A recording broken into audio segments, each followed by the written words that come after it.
Olá, sejam todos muito bem-vindos. Meu nome é Douglas, sou advogado, matemático e servidor público. E estou aqui no Bunda na Cadeira e sem enrolação para darmos continuidade ao nosso estudo de direito administrativo, artigo 37.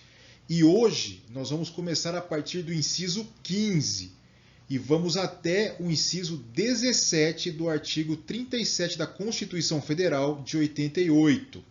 Tudo bem? Antes de darmos continuidade ao nosso estudo, eu quero deixar claro que nós faremos sim uma aula de exercícios, de resolução de algumas questões referentes ao direito administrativo, é evidente, mas nós faremos isso em uma aula à parte, uma aula só para isso.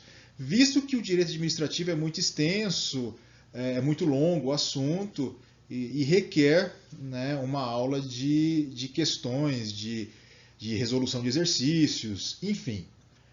Outra coisa, peço que se inscrevam no canal, isso vai ajudar muito a gente para continuarmos o trabalho aí de produção de outros vídeos, de outras aulas, legislação, matemática, enfim, vídeos para ajudar vocês aí no entendimento de várias questões. Tudo bem? Vamos começar então a nossa aula de hoje. Muito importante que eu vou falar agora, tá? Lembra do inciso 12? Só estou retomando isso agora. O inciso 12 fala o seguinte, ele dá esse entender de paridade, tá? Mas é implícito. Ele fala o seguinte, os cargos do poder executivo não podem ter remuneração menores do que os cargos do poder judiciário e do poder legislativo. Tudo bem? Mas entendam. Par significa igualdade. O inciso 12 ele não está falando de desigualdade, muito pelo contrário. Cargos iguais terão remuneração iguais. Mas paridade é diferente de vinculação e equiparação. Eu não posso pegar um cargo diferente, dois cargos diferentes, por exemplo, e vincular ou equiparar o salário. Isso não pode acontecer. Um técnico judiciário, lá do legislativo, ou um agente administrativo do legislativo, ele vai ganhar o equivalente ou o equiparado a um cargo de agente administrativo de qualquer outro dos poderes. Mas ele não pode ter vinculação ou equiparação com cargos distintos. Ele não pode vincular a sua remuneração, os seus ganhos com outros cargos que não são equivalentes ao dele.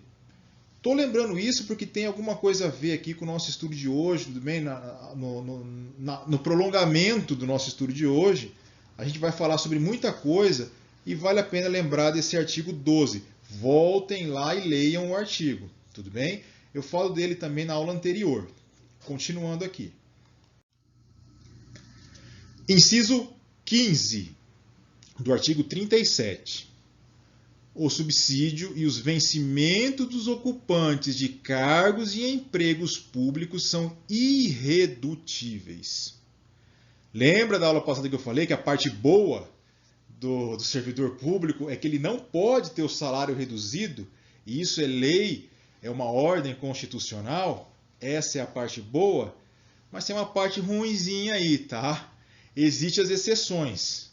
Olha o que diz aí embaixo. Ressalvado o disposto nos incisos, o que dispõe nos incisos 11, que é o teto, existe um teto, e 14 deste artigo, e nos artigos 39, parágrafo 4º, artigo 150, inciso 2º, 153, inciso 3º e 153, parágrafo 2º, primeiro. Nós falaremos dele daqui a pouquinho, o que quer dizer essas exceções, o que quer dizer essas ressalvas em relação ao subsídio e vencimento do servidor público.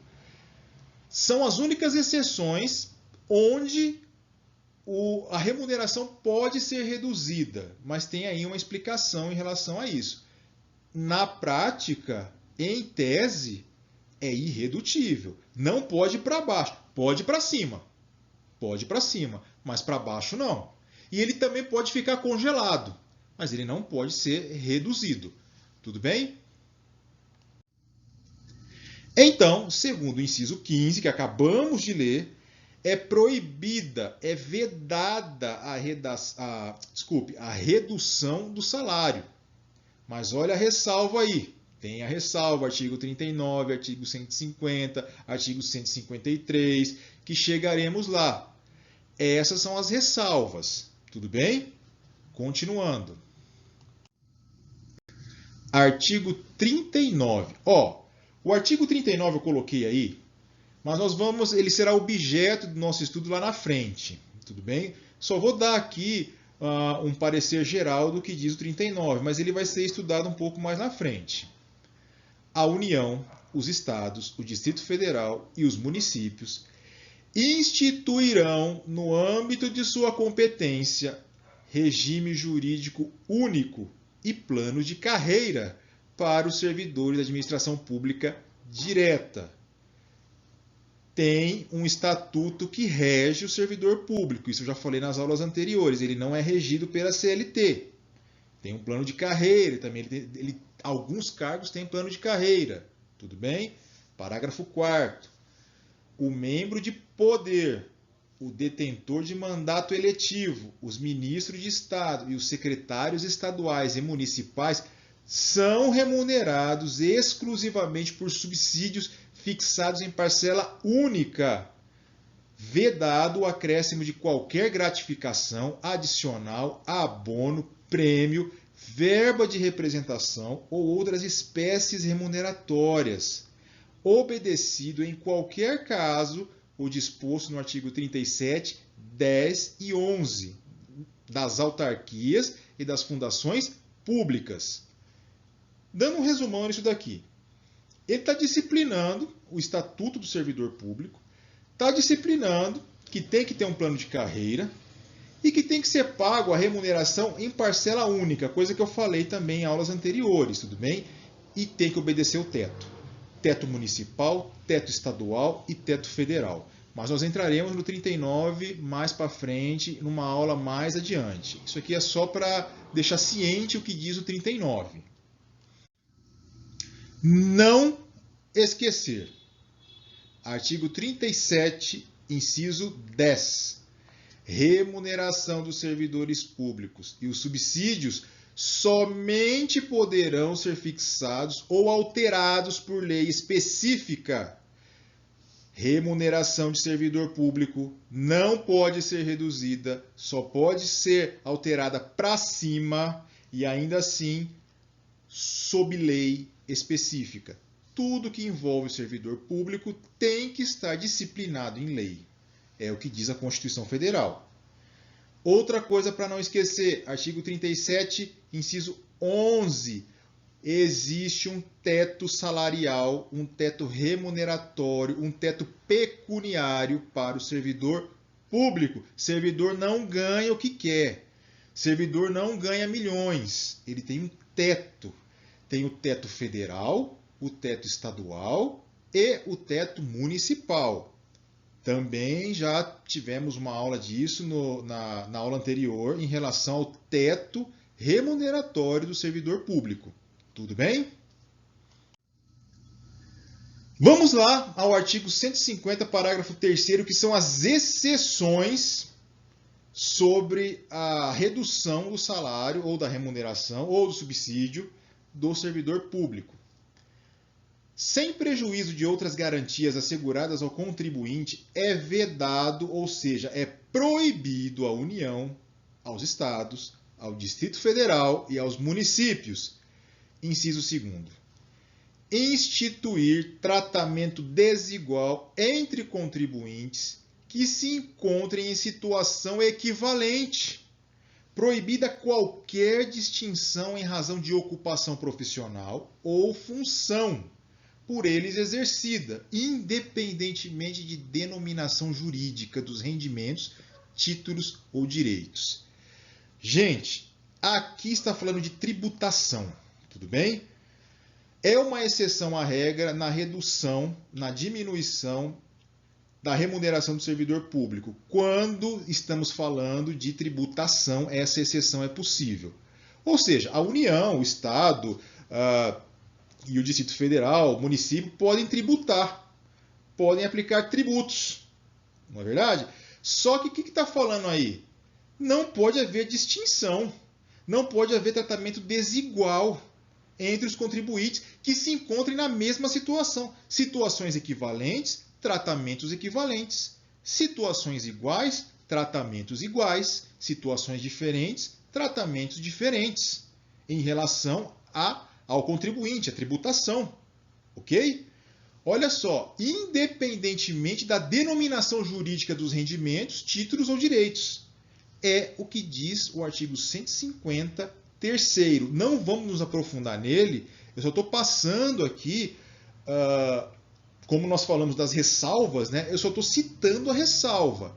Ou seja, tem a ver com tributação, tem a ver com o contribuinte, tem a ver com a equiparação, equivalência, igualdade entre os servidores e até mesmo entre os cidadãos. Tudo bem? Não pode haver, então, uma distinção. Não pode haver, então, um tratamento desigual. Muito pelo contrário.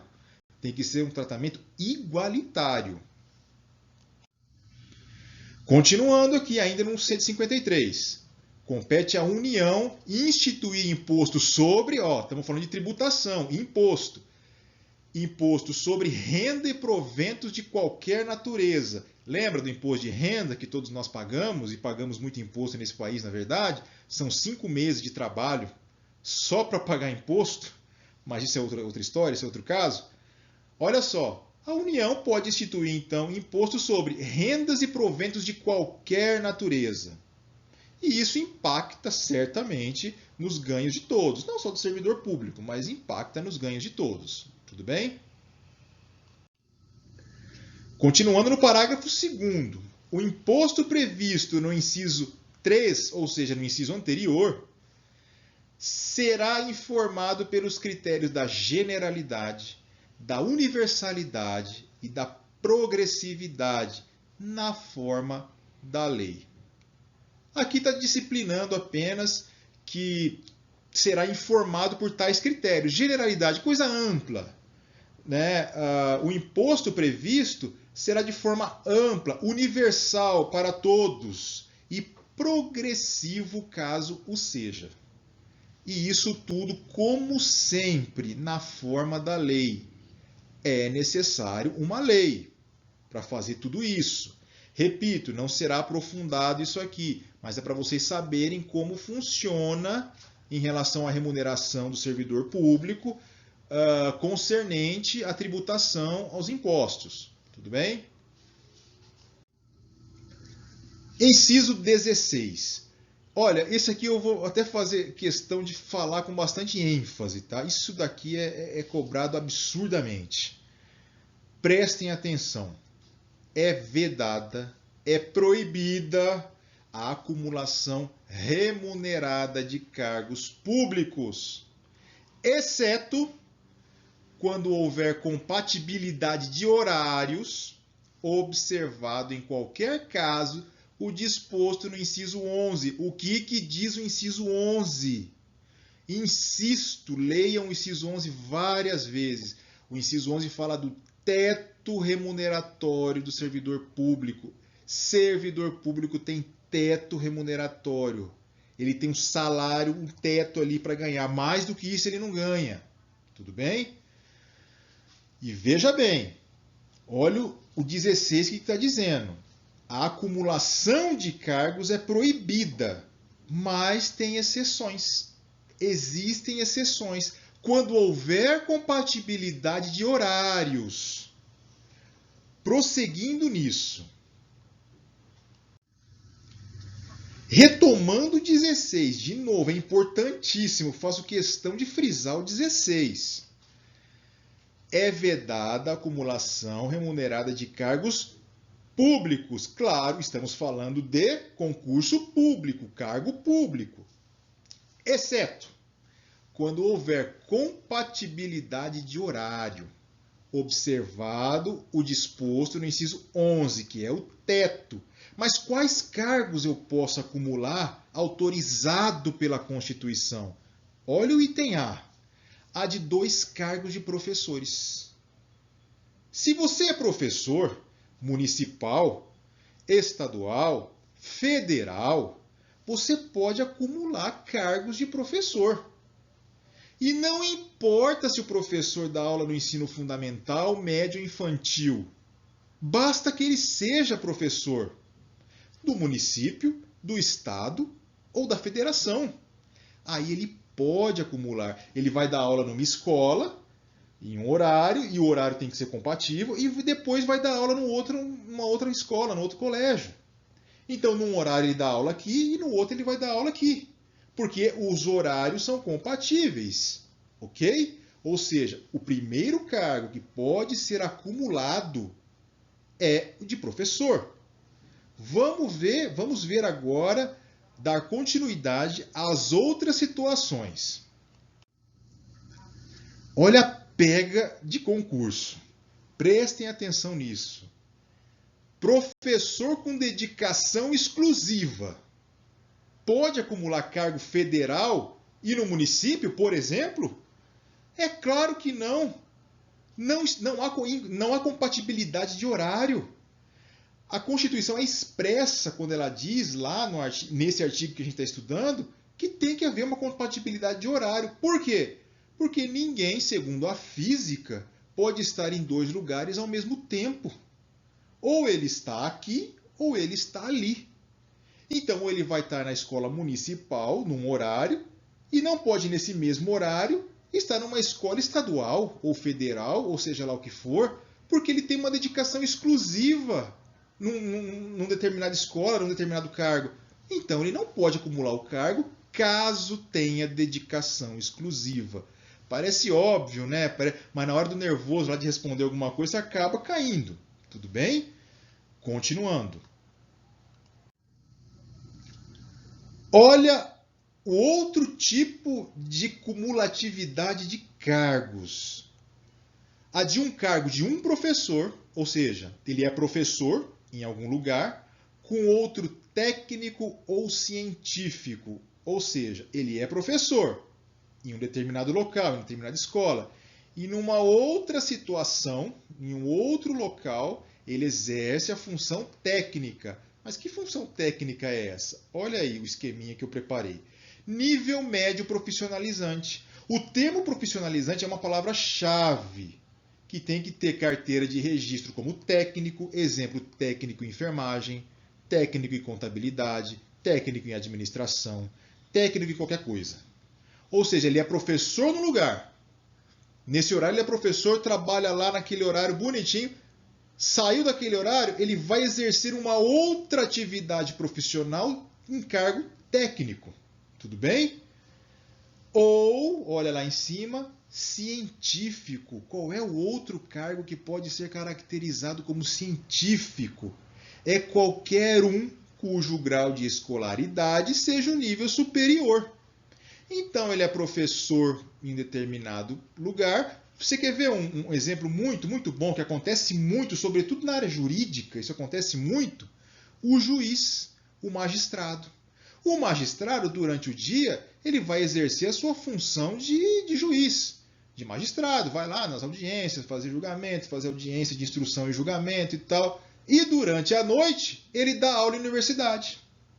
Ou seja, ele exerce 2 cargos, ele exerce 2 funções, não ao mesmo tempo, é claro, mas compatíveis com o horário, um de professor e um científico, porque ele vai dar aula à noite, por exemplo, e durante o dia ele é juiz. Então isso é possível acontecer, mas veja, isso é uma exceção, mais uma exceção que a Constituição traz. Essa é a segunda exceção que a Constituição traz em relação à cumulatividade de cargo. Gente, eu vou falar mais uma vez. Artigo 37, inciso 16 da Constituição. Importantíssimo. Esse eu vou falar com toda certeza. Decorem, escrevam lá na cabeceira da cama. Cumulatividade de cargo é muito cobrado. Aí o pessoal vai falar, é muito batido. Não interessa, ele é batido, mas é cobrado. Tamanha é a importância do inciso 16 do artigo 37. Continuemos. Terceira exceção, trazida no escopo constitucional.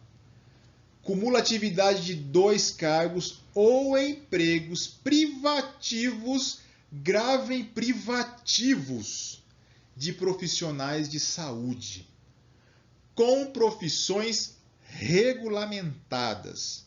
O que são cargos de profissionais de saúde? Médico, dentista, enfermeiro, qualquer área que esteja inserida na seara da saúde, no campo da saúde. Então, ele pode acumular um cargo de médico aqui e um cargo de médico aqui. Um cargo de enfermeiro aqui e um cargo de enfermeiro aqui. Dentista aqui, dentista aqui. E por aí vai. Por quê? Porque está autorizado pela Constituição a cumulatividade de cargos de saúde. Detalhe importantíssimo e que tem que ser inesquecível. Precisa ser profissão regulamentada. O que é isso? Registrada em conselho. Conselho Regional de Medicina, Conselho Regional Federal, tá? Conselho Regional Federal de Odontologia, Conselho Regional Federal de Enfermagem. Nós, advogados, temos a OAB, nós só podemos exercer a advocacia tendo a OAB, mas não é o nosso caso de cumulatividade de cargo, nós estamos falando em relação à Constituição. Então, precisa ser regulamentada a profissão nos órgãos competentes, nos órgãos que têm essa autoridade. No caso dos médicos, Conselho de Medicina, enfermagem, Conselho de Enfermagem, e por aí vai. Tudo bem? Leiam o inciso 16 500 vezes. Esse você não pode esquecer de forma alguma. Observação. A proibição de acumular se estende a empregos. Lembra de emprego público que eu falei, que é diferente de serviço público? Se estende a emprego, funções, autarquias, fundações, empresa pública, de economia mista e etc. Eu expliquei na aula anterior o que é o emprego público, função, autarquia, fundação, empresa pública e de economia mista. Tá ok? Dá uma olhadinha lá, por favor, que está explicadinho lá. Em outras palavras, em tese, em geral, onde há dinheiro público, onde há dinheiro da população, que é o dinheiro público, não pode haver cumulatividade de cargo. Exceto os que eu citei agora há pouco. Quais são? Vamos lá de novo? 2 cargos de professores, um cargo de professor e um técnico ou científico e cargos de profissionais de saúde. Tudo bem? Olha aqui o exemplo que eu dei. Não pode, por exemplo, ter um emprego de nível médio no Banco do Brasil, que o Banco do Brasil é uma empresa de economia mista, e outro cargo na administração. Não pode acumular. Que administração é essa? Sei lá, Secretaria da Fazenda, por exemplo, ele não vai poder acumular o cargo. Só pode acumular o cargo,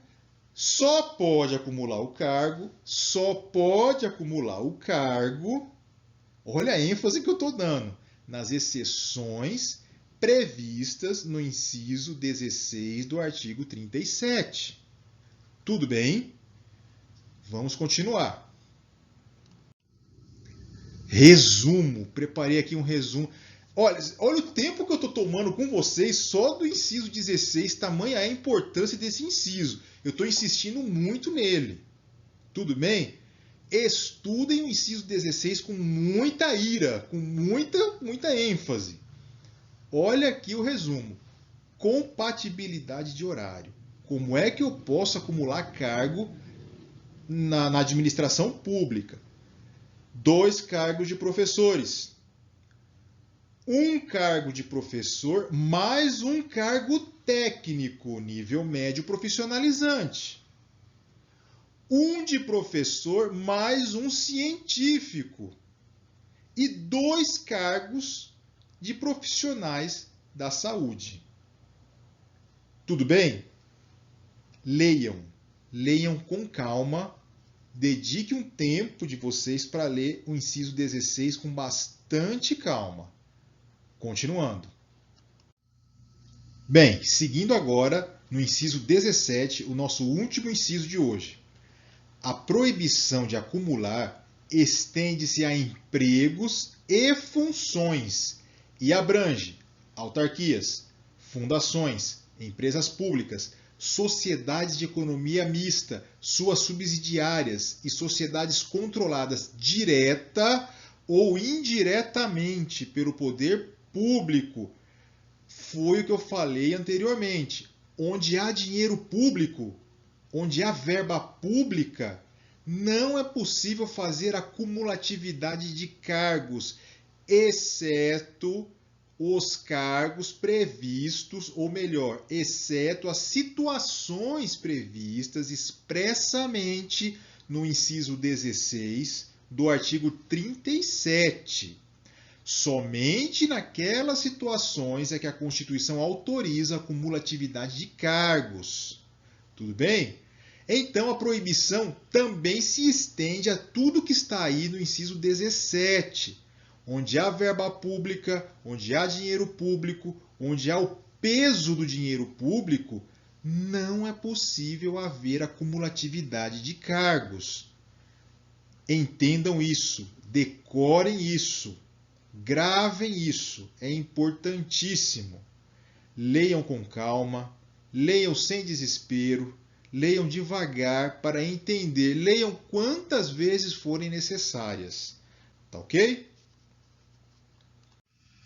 Bem, pessoal, por hoje eu termino por aqui, mas nós continuaremos os nossos estudos sobre direito administrativo a partir do artigo 37 da Constituição Federal nos próximos vídeos. Peço que se inscrevam no canal, isso vai ajudar muito a gente. Espero vocês no próximo vídeo, na próxima aula, e estudem, contem comigo. Um forte abraço a todos e até a próxima!